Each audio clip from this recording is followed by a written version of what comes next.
انشاءالله خدا خواهد بار دیگر سوال داده اگر همینجا باشد خدا خواهد باز میگم. انشاءالله در بانک پول مونده پرسنت خوندن حرام است از نقطه نظر شریعت. ریبا در اینجا سوال دادیم فائز خدا خواهد پرسنت تاجیکیش سود خوری میشه حرام است. از یاد نبره این کار نکه بازم میگم توبه که انشاءالله خدا خواهد خراشی استغفار طلب که برای پول مردم ها گردونده تی امروز آسون ندادن نیکی فرد روز قیامت خدا خواهد گلوت میگیرد. مالی کس لذت برد برکه آمد گلوگیر باشد روز قیامت. انشاءالله روز قیامت گلوت میداره این مال مردم پیش خدا ذلیل خار میخید انشاءالله. حتی پرسنچکا در حالت دیوانه میخیزن.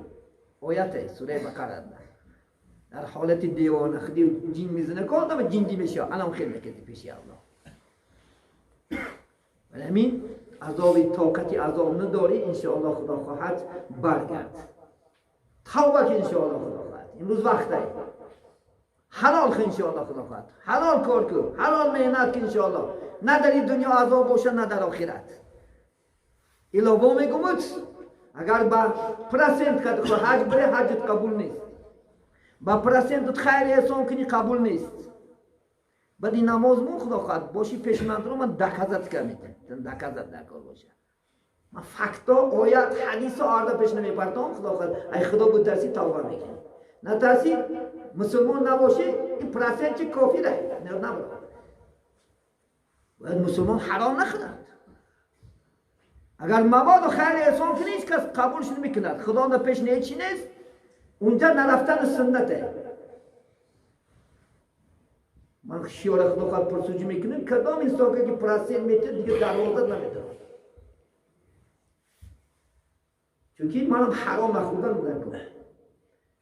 امام اعظم رحمت الله علیه به همه قدر بزرگش در محلش گوسفند میدزن